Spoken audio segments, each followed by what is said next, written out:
Bom dia, pessoal do nono ano. Seguinte, como eu tinha dito antes, certo? A gente ia continuar um papinho, um papão sobre arte moderna, aquela questão, como você pensa arte, como eu penso arte, como é que nós vamos ver a arte a partir deste momento aí, tá certo?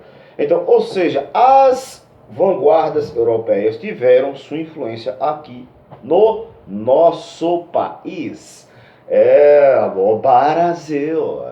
Em 1922, nós tivemos a Semana de Arte Moderna. Exato, foram uns 3 dias, onde todo mundo expôs suas ideias, seus poemas, música e obras de arte. Logicamente com sua nova ótica. Essa ótica baseada no entendimento do novo pensamento artístico europeu, digamos assim, né? Lembra, né?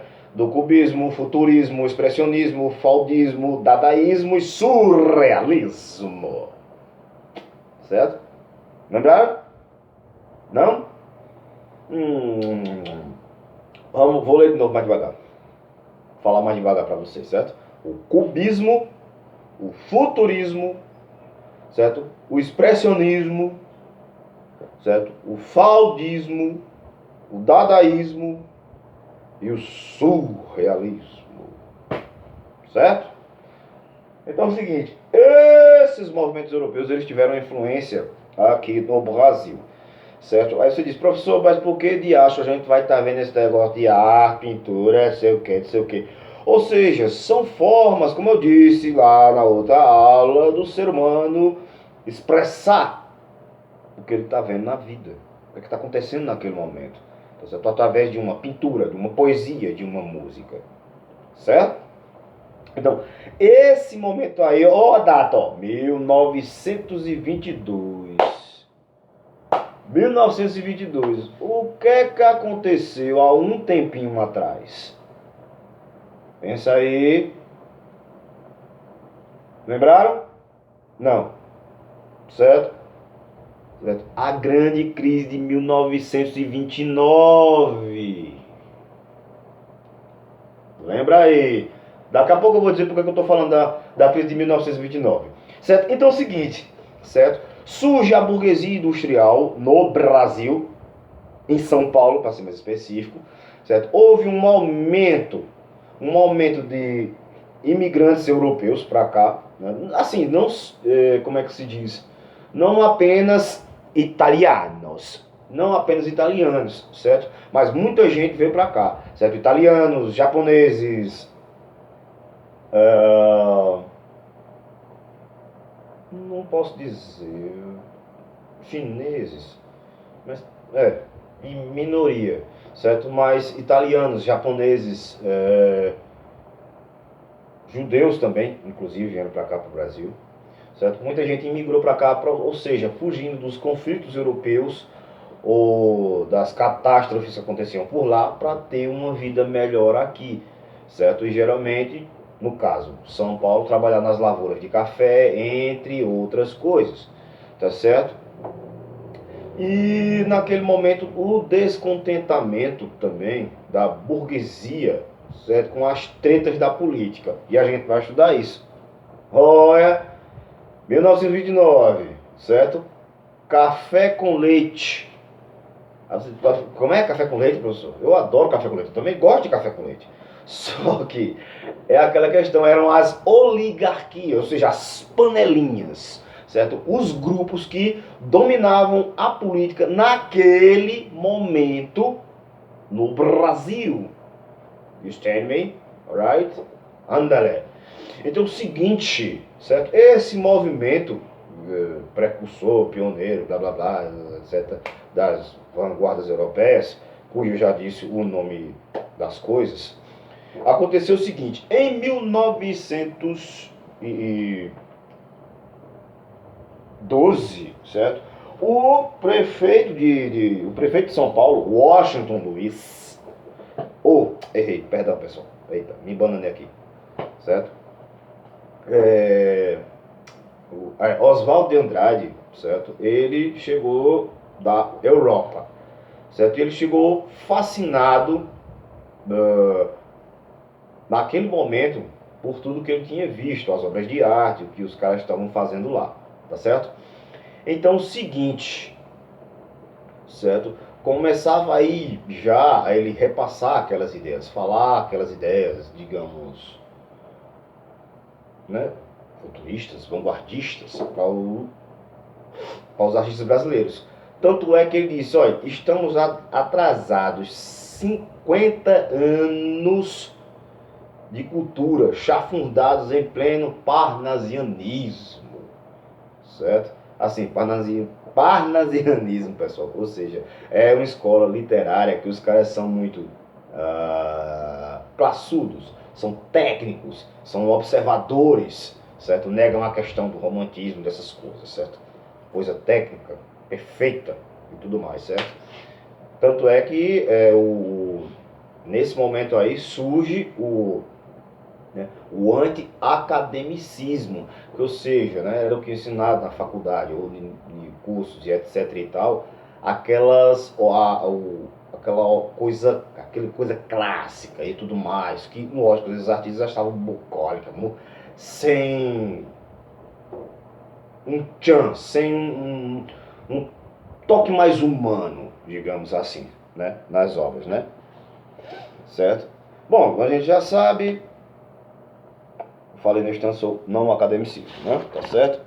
Então, o seguinte, vamos embora para frente. Em 1913, a exposição de pintura expressionista de Lazar Segal, certo? Novamente a gente vê, nesse momento aí, dá uma olhada aí no Gruz, certo? O não academicismo. Teve a exposição também de Anita Mafaldi, certo? Que logicamente teve com Monteiro Lobato.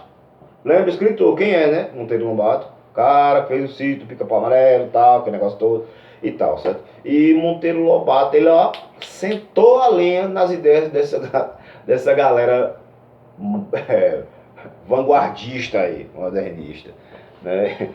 Ele dizia que as obras dessas pessoas eram como se fosse uma ferida, né, na pele, ou que tinham problemas psicológicos, e que esse pessoal aí só queria dar uma de novinho, de como é que se diz, de moderninho, mas que não tinha sentido nenhum, não tinha, como é que eu vou dizer, não tinha um proveito nenhum, digamos, ele esculhambou, traduzindo, certo? Né? Já em 1920, né, teve a exposição da maquete da obra do Monumento dos Bandeirantes, de Victor Brachet, Graça Aranha, certo? Que a princípio não queria se envolver, o cara era meio não sei se eu vou, não sei se eu fico, e aquele negócio todo. Ele adera ao movimento. Então, em 13, 15 e 17, acho que teve um dia a mais ou alguma coisa a mais, qualquer coisa eu vou pesquisar ali para vocês, certo? De fevereiro de 1922 acontece esse movimento. Inclusive, certo? Tem um rapazinho aí que aonde você escutar a música dele, tanto é que a música do cara é universal, é escutada no mundo inteiro, certo? Que é Heitor Villa-Lobos. Lembre desse nome, pesquisei a respeito desse cara. A obra dele é espetacular. Brasileiro. Top.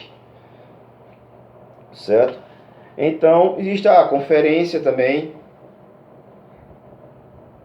Conferências, rituais, leituras, convenções e outro monte de coisas, tá certo? Bom, participantes. Uns nomes de peso aí. Mário e Oswaldo de Andrada, certo? Ou seja, dois irmãos, Mário e Oswaldo. Graça Aranha, que eu tinha falado no instante. Anita Mafaldi de Cavalcante Villa-Lobos, certo?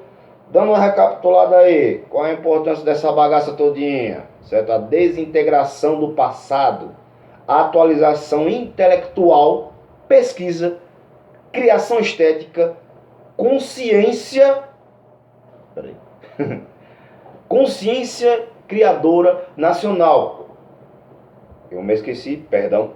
Seguinte, outro objetivo desse pessoal aí, esse anticlassicismo, esse antiacademicismo, né, era também colocar mais do Brasil na pintura, mais no Brasil nas obras, certo? Tanto é que digamos, muito da fonte onde os artistas aqui beberam, que é as vanguardas europeias, né? Se você pegar cada coisinha de um movimento artístico, certo? Você vai ver incluso nas obras desses caras, certo? Ou seja, a questão do cotidiano, ou a questão do futuro, ou a tristeza, o sentimento, a realidade, certo? Deixa eu ver outra coisa.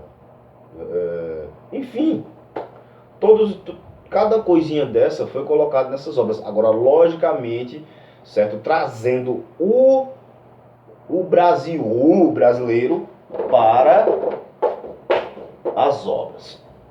Certo, pessoal? Aí eu tinha falado de 1900 da crise. A crise, né? A crise de 1929. Eita, que eu falei que era antes, ia ser depois, perdão, desculpa. Bom, nesse movimento aí, me desculpem o errinho, eu me embananei um pouco aqui, certo? Então, seguinte, e logo depois disso tudo aí, certo? Começa a explosão. Eu acho que não sei se usa esse termo, explosão, mas uma grande movimentação política militar. Ou seja, se inicia, certo? Os governos totalitários. Os caras agora vão botar as garras de fora.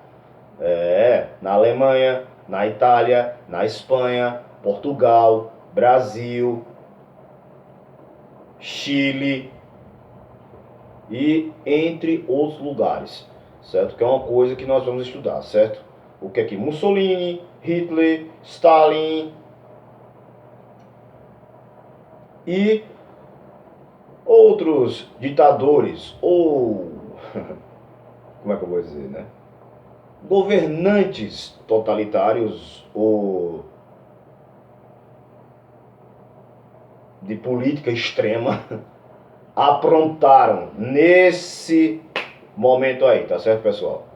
Daqui a pouco tem mais. Abraço, tchau!